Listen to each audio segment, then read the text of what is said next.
Hey, see, there's a question that I think a lot of people hear quite often. Is now the time to get into the real estate market? Right. So with the spring buying season quickly approaching, we wanted to get some advice. CTV News Chief Financial Commentator Pattie Lovett Reid is here. Welcome to the show. Good morning to both of you. Hi. Love it. Pattie, you know I love this. You love money. I I love money. love money. I love a good game. And you're going to give us a true and false game so that this is how we're going to Okay, we'll do it. We'll do it. your wisdom about real estate, okay? All right, and this has not been planned ahead of time, so you have no idea where I'm going to go with this. No, but okay, I am going to ask the first question. Okay, Everybody go right at ahead. home, play along as well. Okay. True or false? We hear this all the time. People who rent are throwing their money away. True or false?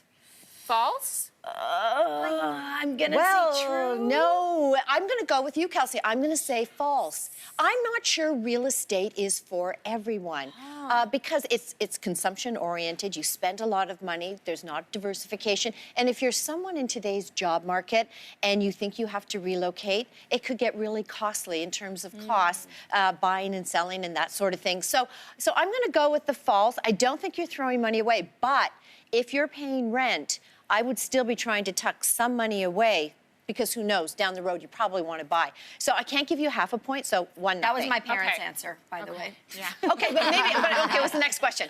Okay, so next question. True or false? Owning real estate is good for building your net worth. I'm going to say true. Absolutely. Yeah. Okay. And this is where your parents are coming from. If you get into a home, any capital appreciation, you're not going to pay tax on it, but you cannot eat a brick. And so you don't want to have all of your money in real estate. You need some wiggle room. But yes, to your point, yes, I do think it does help build your net worth. But also, if you're building that net worth and you want to retire down the road, if you have all of your money in real estate, it can be really tough. So you want to have other assets as well. Okay, exactly. All right, next question. True or false? The first step to owning a home is knowing what you want to buy. Oh, I don't think that's the first step. False? Don't you have to save money? False? Yeah, you know, I think you do want to know what you want to buy, but you also want to know where you want to buy. I mean, there are people who do not want to commute, and so therefore they're going to compromise, maybe stay in an urban center, not get the size of home that they might outside of that. There are people that will buy a fixer-upper and tuck some money aside to say, I want the kitchen that I want, or I want an outdoor living space. You really need to know what you want, but then you also have to know how much you truly can afford. Right. Everyone in today's environment gets pre-qualified. Okay. Okay, next step. True or false? When it comes to the market, now is a good time to buy. Oh, gosh. Oh, spring? True? I don't know. Just to keep it interesting, I'll say false. Well, you know, I do think now could be the time to buy. Employment in Canada is good. We've seen the real estate market pull back. If you get into location, that's great. Immigration is good. And here's the big one that I think is going to have a bigger role, the bank of mom and dad. You have a lot of parents who are thinking about leaving a legacy. They maybe want their children in the same location as them, maybe the same city. They might not be able to afford it. So, yeah, you know what? Why not? Why not buy? Also, there's compression. You know, you have condos going higher in many locations. The detached home has come down. Some in a condo might move up to that house, and then you start to see the knock-on effect. I don't think the spring season's going to be an absolute bust.